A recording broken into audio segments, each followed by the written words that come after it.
ఈ విశ్వములో శివము కన్నా అధికమైనది,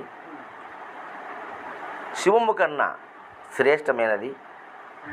శివము కన్నా మహత్తు కలిగినది, శివము కన్నా అమలమైనది, శివము కన్నా స్వచ్ఛమైనది, శివము కన్నా బలమైనది, శివము కన్నా గొప్పది, శివము కన్నా సుఖకరమైనది, శివము కన్నా ఆనందదాయకమైనది, శివము కన్నా అమృతతుల్యమైనది ఇంకొకటి లేదని,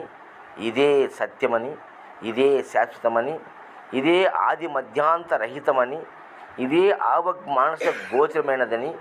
ఇదే ద్వంద్వాతీతమని, ఇదే పరిపూర్ణమని, ఇదే అచలమని, ఇదే బయలని, ఇదే బ్రహ్మమని, ఇదే పరమాత్మ స్వరూపమని పెద్దలు సుదీర్ఘకాలం పరిశోధన చేసి దీనికి దేవుడని, దైవమని